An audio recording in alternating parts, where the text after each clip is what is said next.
Estou lendo o dicionário Vini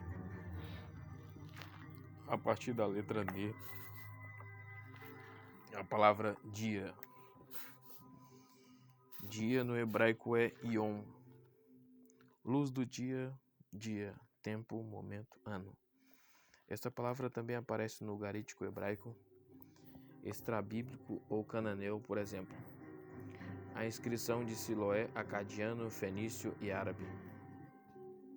Também aparece no hebraico pós-bíblico, atestada em todas as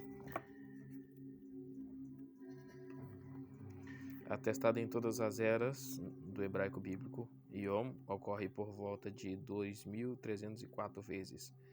A palavra Yom tem vários significados. Representa o período da luz do dia, em contraste com o período da noite. Enquanto a terra durar, sementeira e cega, e frio e calor, e verão e inverno, e dia e noite não cessarão. Gênesis 8:22. A palavra denota um período de 24 horas. E aconteceu que, falando ela cada dia a José. Gênesis 39:10. O termo Yom também significa um período de tempo de duração não especificada. E abençoou Deus o dia sétimo e o santificou, porque nele descansou de toda a sua obra que Deus criara e fizera. Gênesis 2:3. Neste versículo, o dia diz respeito a todo o período em que Deus está descansando por ter criado o universo. Esse dia começou depois que ele completou os atos criativos do sétimo dia e estende-se pelo menos até a vinda de Cristo. Compare Gênesis 2:4. Estas são as origens dos céus e da terra, quando foram criados no dia Beyom, em que o Senhor Deus fez a terra e os céus. Aqui dia se refere à totalidade do período previsto nos primeiros 6 dias da criação. Outra acepção aparece em Gênesis 2:17, onde a palavra descreve um ponto de tempo ou um momento.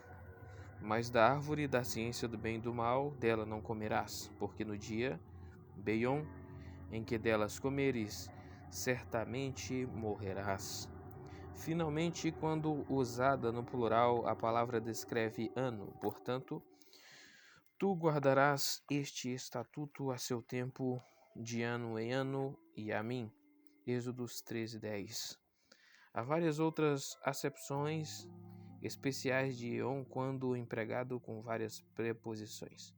Primeiro, quando usado com que é KE, como conota primeiro, disse Jacó, vende-me primeiro o teu direito de primogenitura, Gênesis 25:31.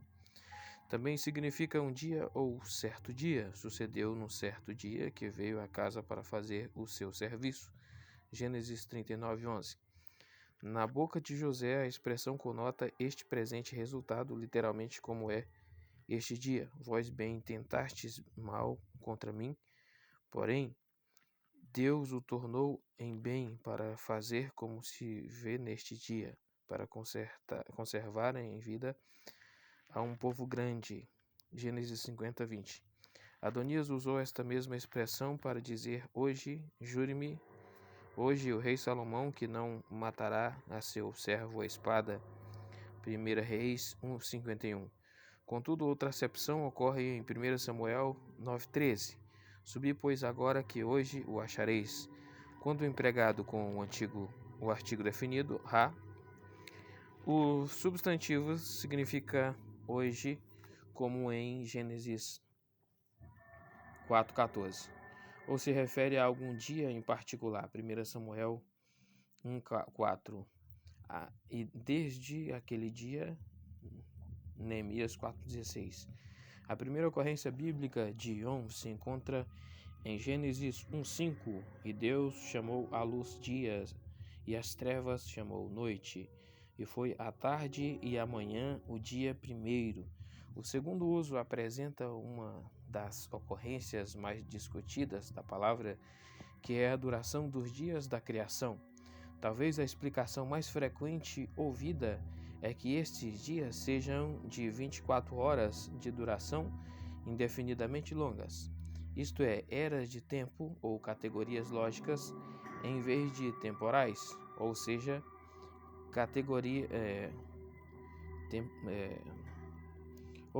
descrevem categorias teológicas em vez de períodos de tempo. O dia do Senhor é usado escatologicamente para denotar o fim da era ou alguma ocorrência durante a era atual, não escatologicamente.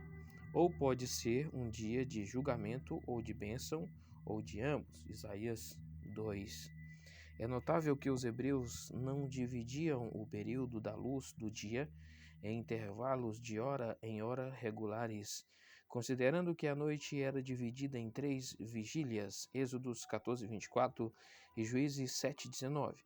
Às vezes se diz que o começo do dia é o crepúsculo, Ester 4:16, e às vezes o amanhecer, Deuteronômios 28:66. Discernir no hebraico é nakar.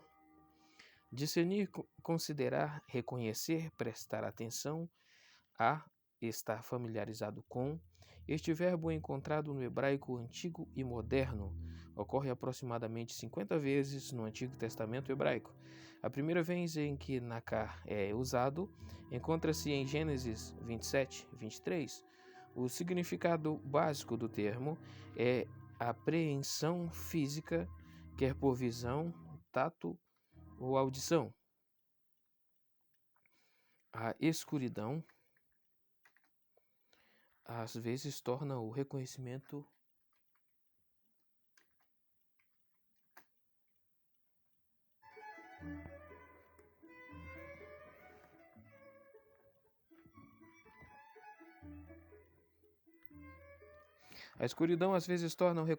impossível. Ruth 3:14. As pessoas são frequentemente reconhecidas pela voz. Juízes 18:3. Por vezes, nakar tem o significado de prestar atenção a um tipo especial de reconhecimento. Bendito seja aquele que te reconheceu. Ruth 2:19. Acolheu favoravelmente.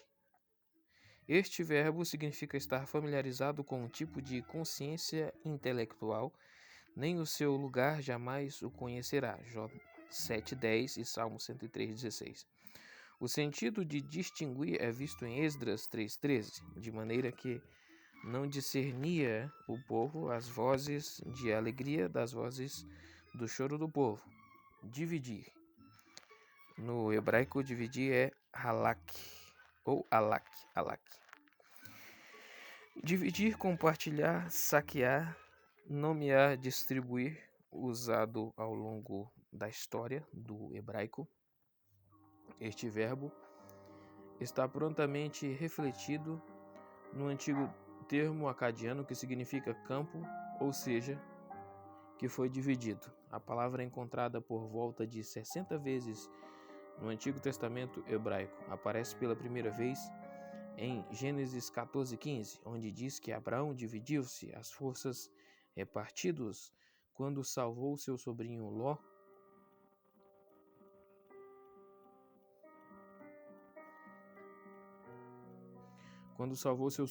dos inimigos. Aparentemente, Abraão foi designado diferentes responsabilidades às suas tropas como parte da estratégia. O sentido de dividir ou repartir é encontrado em Deuteronômios 4:19, onde diz que o sol, a lua e as estrelas foram repartidos por Deus e todos os povos. Uso semelhante é visto em Deuteronômios 29:26, onde diz que Deus não havia designado, na tradução Ara, falsos deuses para o seu povo.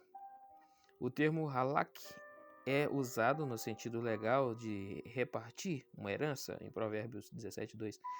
A palavra é empregada 3 vezes em referência a repartir espólios de guerra em 1 Samuel 30:24. Este verbo descreve a divisão do povo de Israel, como quando a metade seguiu Tibni e a outra Onri, 1 Reis 16:21. A palavra lak também é importante na descrição da divisão da terra de Canaã entre as várias tribos e clãs. Números 26, 52. B. Substantivo. Elec. Porção, território. A forma substancial de Elak é frequentemente usada no texto bíblico. Tem uma variedade de significados, como saque de guerra, Gênesis 14, 24, porção de comida, Levíticos 6, 17, área de terra, Josué 18, 5, possessão ou bênção espiritual, Salmos 73, 26, e padrão ou estilo de vida escolhido, Salmos 50, 18. Dizer, no hebraico é amar ou amar. Dizer, falar, contar, ordenar, responder. Este verbo aparece em todos os idiomas semíticos e em todos os períodos destes idiomas, embora tendo o significado de dizer, falar somente nos chamados dialéticos semíticos do noroeste, exceto no ugarítico e no aramaico. Em outros lugares, a palavra significa dizer, ouvir. Este verbo é usado por volta de 5.280 vezes no Antigo Testamento hebraico. O verbo amar diz respeito ao ato simples de se comunicar com a palavra falada. Em geral, a palavra é usada para aludir ao discurso direto, embora também seja usada no discurso indireto. O sujeito habitual desse verbo é uma personalidade consciente de si mesmo. O homem, Gênesis 2:23, ou Deus, Gênesis 1:3, primeira ocorrência da palavra. Raramente os animais, Gênesis 3:1, ou em figuras de linguagem como personificação, os objetos inanimados dizem algo, Juízes 9:8. Este verbo traz muitas conotações e em algumas passagens é melhor traduzido de acordo elas. Em Gênesis 9:8 lemos: "E falou Deus a Noé". O conteúdo específico da comunicação não é detalhado imediatamente. Em Gênesis 22:2, Abraão deve oferecer Isaque numa das montanhas que Deus irá fazer. Moisés pede a Faraó que deixe Israel ir e sacrificar a Deus, como ele lhes dirá. Êxodos 8:27. A força do discurso de Deus é mais que meramente dar uma declaração, é autorizada. Além destas conotações que ocorrem com frequência, amar é traduzido por muitas palavras que representam vários aspectos da comunicação falada, como designar ou eleger, 1 Reis 11:18, mencionar ou nomear, Gênesis 43:27, chamar, Isaías 5:20, e prometer, 2 Reis 8:19. Embora nem sempre traduzida assim, esta palavra implica o ato de pensar consigo mesmo, Gênesis 44:28, a intenção de fazer algo, Êxodos 2:14. Quando usado para aludir à fala divina, este verbo pode se referir à simples comunicação, Gênesis 1:26. Há um sentido muito mais amplo quando o dizer de Deus efetua a coisa dita, Gênesis 1. A expressão "assim diz o Senhor", tão frequente nos profetas, foi analisada como fórmula de mensagem. As cartas do Antigo Oriente Próximo de, por exemplo, Mari, 1750-1697 a.C., e a Marna, 1400-1360 a.C., contêm fórmula semelhante. Poderíamos comparar com as cartas de hoje, que começam com "Prezado Senhor". As mensagens divinas, em sua maioria, são concluídas com as palavras "diz o Senhor". A Bíblia reconhece que por trás do discurso divino estão a autoridade e o poder divinos. A Septuaginta traduz este verbo por mais de 40 palavras gregas diferentes e, na maioria das vezes, por lego, dizer, e eipen, ele diz. Emer, palavra, discurso. Este substantivo ocorre 48 vezes em Provérbios 2:1. O termo emer se refere a palavras, filho meu, se aceitares as minhas palavras e esconderdes contigo os meus mandamentos. Vários outros substantivos estão relacionados com o verbo amar. O termo imirá também quer dizer palavra, discurso e ocorre 37 vezes. Uma ocorrência de imirá encontra-se em 2 Samuel 22:31 e Salmos 18:30. O substantivo homer é encontrado 6 vezes e quer dizer palavra, discurso, promessa. Salmo 68 e Abacuque 3:9. As palavras amar e memar significam palavra, ordem. A palavra amar ocorre 3 vezes, Esté 1:15, e a palavra memar ocorre 2 vezes, Esdras 6:9 e Daniel 4:17. Dizer, neum, dizer, falar, fazer uma afirmação, afirmar. A palavra é uma forma verbal do verbo naam, o qual ocorre somente uma vez em todo o Antigo Testamento. Eis que eu sou contra os profetas, diz neum. O Senhor que usam de sua língua e dizem naum. Ele disse neum, Jeremias 23:31. A palavra neum aparece até 361 vezes e por causa de sua frequência nos livros proféticos é característica do discurso profético. O verbo neum é um indicador que aparece em geral no final da situação. Que tendes vós que afligir o meu povo e morrer as faces do pobre? Diz neum, o Senhor, o Deus dos exércitos, Isaías 3:15. A palavra também é encontrada no meio de um argumento. E dentre vossos filhos levantei profetas, e dentre os vossos jovens nazireus. Não é isso, filhos de Israel? Diz neum, o Senhor, mas vós aos nazireus deste vinho a beber, e aos profetas ordenastes, dizendo, não profetizeis. Amós 2:11 e 12.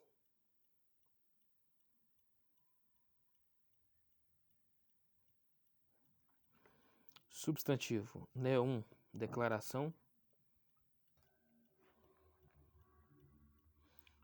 Neum é substantivo, né? Declaração, discurso. O uso de neum é raro no começo da declaração. Disse o Senhor ao meu Senhor, literalmente uma declaração de Jeová ao meu Senhor. Assenta-te à minha direita, à minha mão direita, até que ponha os teus inimigos por escabelo dos teus pés. Salmo 110:1. Como exceção nas declarações de Agur, Provérbios 31. O uso ao longo do Antigo Testamento é limitado. Virtualmente é uma palavra de Deus. Em Números, as declarações de Balaão são introduzidas pela fórmula e alçou a sua parábola e disse. Proferiu a sua palavra e disse. Palavra de Balaão, filho de Beor, palavra do homem de olhos abertos. Números 24:3, Números 24:15. As palavras conclusivas de Davi começam com estes dizeres. São estas as últimas palavras de Davi.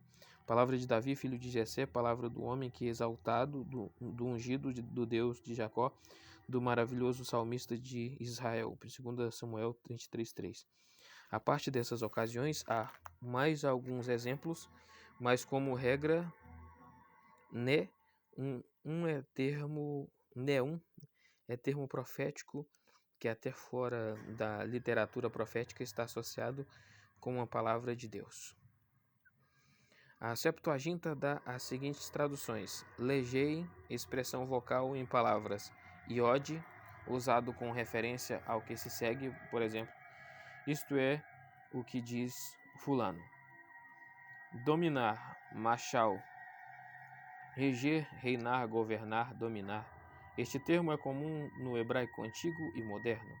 É encontrado em torno de 100 vezes no texto do Antigo Testamento hebraico. A palavra é usada pela primeira vez no Antigo Testamento em Gênesis 1:18, onde o sol, a lua e as estrelas são astros designados para governar o dia e a noite. O termo machal é usado no termo